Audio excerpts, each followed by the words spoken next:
The Kalashnikov's global makeover. How the world reinvented an icon. Hey there, folks. Subscribe to our channel and drop your thoughts in the comments below. We love hearing from you, and it fuels us to create even more epic content. Today, we're diving deep into the wild and fascinating story of the Kalashnikov rifle, a true legend in the world of firearms. The Kalashnikov rifle, or AK as most folks know it, isn't just a gun, it's a legend. Born in 1947 in the Soviet Union, crafted by a guy named Mikhail Kalashnikov, this rifle became the most recognizable firearm on the planet. For over 70 years, it's been in the hands of soldiers, rebels, special forces, and even Hollywood action stars. It's been built in dozens of countries, and each one tried to put their own spin on it, making it better or tailoring it to their needs. So what's the deal with the AK? Why is it so famous? And how did different nations take this beast and make it their own? Let's break it down country by country with a sprinkle of history, some economic context, and my 2 cents on why this rifle is still kicking, but in 2025. The AK isn't just metal and wood or plastic, depending on a version. It's a symbol of reliability, simplicity, and versatility. Think about it. A rifle designed in the post-World War II era is still used by armies today. That's like driving a car from 1947 and still thinking it's the coolest ride on the block. The AK's secret? It's tough as nails, easy to use, and works everywhere, from scorching deserts to freezing tundras. Plus, it's been the base for all sorts of weapons, from machine guns to sniper rifles. Today, we're going to check out how countries like Finland, Israel, India, and the former Yugoslavia took the AK and gave it their own flavor. First stop, Finland. Finland, Valmet RK. 62, Nordic grit and practicality. Finland's a land of icy winters, hockey, and saunas. Back in the 1950s, their military decided it was time to upgrade their arsenal. The old rifles they had weren't cutting it for modern warfare, and with the Cold War heating up, Finland, stuck between the West and the Soviet Union, needed to be ready for anything. Instead of starting from scratch, they looked at the Kalashnikov and said, "Yep, that's our guy." But how'd they get their hands on it? Here's where things get juicy. There are 2 stories floating around. One says Finland bought a license to build the AK, either from the Soviets or from Poland, where they were already making licensed versions. The other? They just got their hands on some Polish AKs, took them apart, and reverse engineered the heck out of them. Historical records are fuzzy, and I kind of love the mystery. My bet, Finland, being super practical, probably just bought a few rifles and started tinkering. Back then, licensing deals weren't always crystal clear, especially with the Soviet bloc.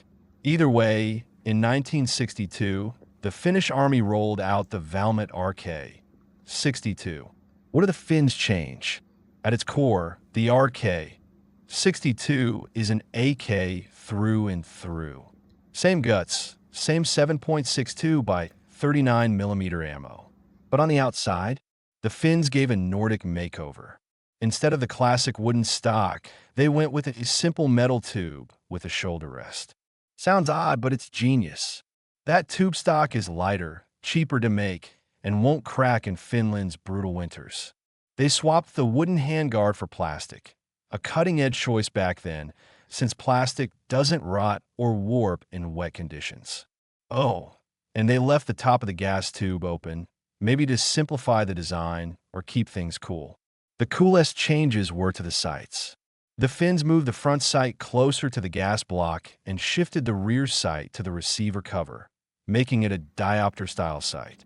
That's a fancy way of saying you look through a tiny hole instead of an open notch, which boosts accuracy, especially at longer ranges. Fun fact, over 50 years later, the Russian designers of the AK-12 did something similar. Were the Finns ahead of their time? Maybe. There's also a wild story about the prototype, the RK-60. The Finns thought soldiers in thick winter mittens would struggle with the trigger guard, so they ditched it entirely. Yup, no guard around the trigger. And the pistol grip? Just a piece of pipe. Cheap, simple, and honestly kind of badass. But when it came time for production, they scrapped those ideas. A missing trigger guard could lead to accidental shots, and a pipe grip probably felt like holding a wrench. Safety and comfort won out. The economic angle and my take. Why did Finland go with the AK? Money and geopolitics. In the 1950s, Finland was still recovering from World War II. Designing a new rifle from the ground up could cost tens of millions of dollars, a fortune for a small country. Copying the AK saved them big bucks on research and production. Plus, the 7.62 by 39mm round was everywhere, making ammo logistics a breeze. Finland also wanted to stay neutral, avoiding reliance on NATO or the Soviets. The AK was the perfect middle ground, battle-tested and widely available. But here's what I love about the RK-62. It's not just a copy. The Finns made it their own, tweaking it for their snowy, rugged terrain. It shows how even a small nation can take a great idea and make it better. I think the Finns nailed it by keeping things simple yet effective. That tubular stock? It's like the rifle equivalent of a minimalist Scandinavian chair. Functional and kinda cool. Valmet and Seiko, the brands behind the beast. The RK-62 was made by two Finnish companies, Valmet and Seiko. Valmet was a jack of all trades, building everything from tractors to planes. Seiko, on the other hand, was all about guns and is still a top name in high-end rifles. Their involvement gave the RK-62 some serious cred. These weren't just factories churning out rifles. They were putting their reputations on the line. The Finns didn't stop at the RK-62. They used its design to create the M78 light machine gun and the M78/83S sniper rifle. That sniper version even popped up in the classic Arnold Schwarzenegger flick Commando, modified for full auto fire. When I first watched that movie as a kid, I had no clue I was looking at a Finnish take on the AK. It's wild how this rifle sneaks into pop culture. The Finnish AK, still going strong. As of 2025, the RK-62 is still in service with the Finnish Army, mostly for reserves and training. That's incredible longevity for a rifle born in the 1960s. Sure, Finland's moving to newer weapons, but the fact that the RK-62 is still around shows just how timeless the AK's design is. Israel, Galil, the desert warrior and gaming icon. Now, let's head to Israel, a country where military service is a way of life. In the late 1960s, Israel's army was using FN/FAL rifles, which fired the hefty 7.62 by 51mm round. Those rifles were solid but heavy, and the ammo wasn't ideal for fast, mobile combat. Israel needed something lighter, tougher, and ready for the desert. Enter the Galil, a rifle that became a star not just on the battlefield, but in the gaming world, too. From Valmet to Galil, Israel's AK Makeover. The Galil was the brainchild of two Israeli engineers, Uziel Gal, yep, the guy behind the Uzi submachine gun, and Israel Galilei. They didn't start from scratch. They grabbed the Finnish Valmet RK-62, which was already an AK spin-off, and made it their own. Israel bought the license and even the production equipment from Finland, a smart move to save time and money. By 1973, the Galil AR was the main rifle of the Israeli Defense Forces. The big change? The Galil used the 5.56 by 45mm round, which was gaining traction with NATO countries. This ammo was lighter than the FN/FALs, letting soldiers carry more rounds. A game changer for a country fighting quick, intense battles. The Galil kept the AK's reliability, but added Israeli flair. What makes the Galil special? The Galil inherited the AK's bulletproof design, but got some upgrades. It had a folding metal stock, similar to the Valmet's, but with better ergonomics.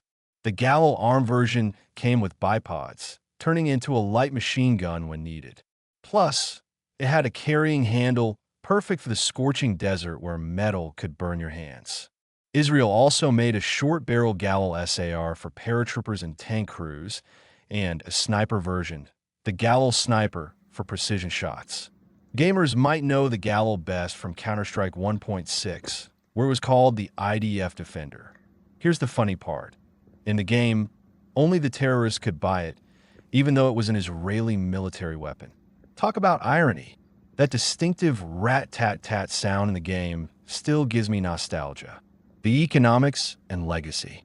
Israel stopped making the Galil in 2006 and phased it out of service in 2007, keeping a few for ceremonial use. Why?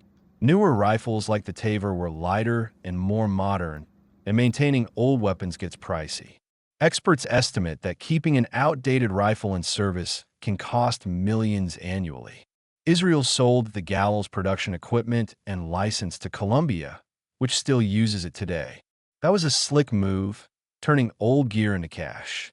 The Galil story shows how a small country can take a proven design and make it work for their unique needs. In Israel's hot, dusty environment, the Galil was a beast. And as a gamer, I gotta say, picking the Galil in Counter-Strike always felt like wielding a piece of history. India. INSS and JVPC. Big dreams, mixed results. Let's jet over to India, a nation with 1 billion-plus people and big military ambitions. In the 1980s, India wanted to replace Chanxing system, modernize its arsenal with its own family of small arms called INSS, Indian National Small Arms System. The goal was to replace the old British L1A1 rifles, which used a 7.62 by 51mm round, with something homegrown using the 5.56 by 45mm NATO standard. INSS, high hopes, rough reality. The INSS system sounded awesome on paper: a new assault rifle, a light machine gun, and a compact carbine for special forces. But the reality? Not so great. The INSS rifle was basically an ACAM clone tweaked for the 5.56 by 45mm round. It was lighter and easier to carry ammo for, but the quality was shaky. Soldiers griped about jams and even oil splashing in their faces after cleaning. Not exactly what you want in a firefight. Economically, INSS was a gamble that didn't fully pay off. Reports suggest India spent hundreds of millions of dollars on the project, but the subpar quality led to criticism. By the 2010s, India started looking for a replacement, landing on the AK-203, a modern AK variant. They've contracted for 670,000 of them, showing that the AK's design still reigns supreme. JVPC, India's take on the Uzi AK hybrid. India also tried to create a compact submachine gun called the MSMC, Modern Submachine Carbine, later refined into the JVPC, Joint Venture Protective Carbine. They decided the 5.56 by 45mm round was too powerful for special forces, so they invented a new 5.56 by 30mm Minces round, a lightweight bullet in a bottleneck case. To make the MSMC shorter, they borrowed a trick from the Israeli Uzi, putting the magazine in the pistol grip. The result was a sleek, close-quarters weapon. But the military wasn't thrilled with the first version, so the JVPC was born, mainly for police use. Creating a new round is a bold move. Experts say developing and producing a new type of ammo can cost anywhere from $10 to $100 million. For India, still building its economy in the 1980s, that was a huge investment. The logistics of supplying a new round, production, distribution, training, added to the challenge.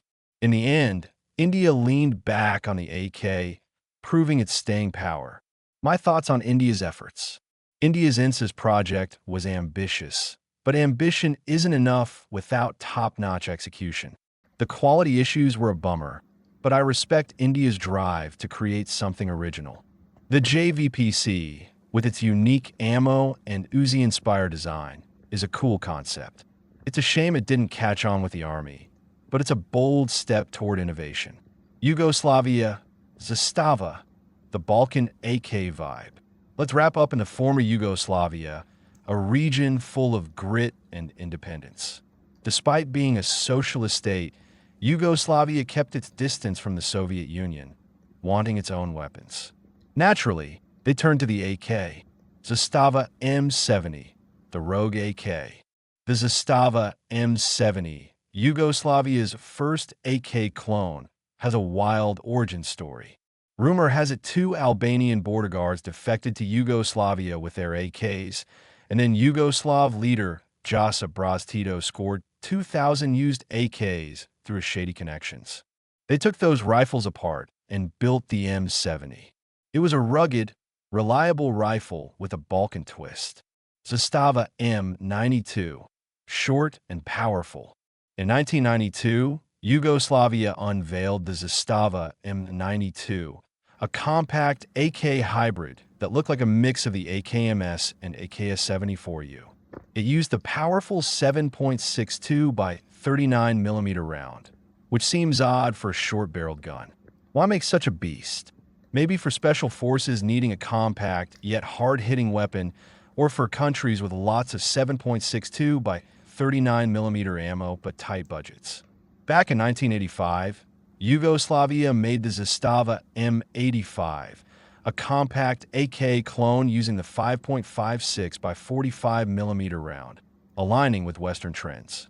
Yugoslavia's mix of Eastern and Western influences made their weapons unique. Yugoslavia spent about 5% of its GDP on defense in the 1980s, roughly $5 billion a year back then.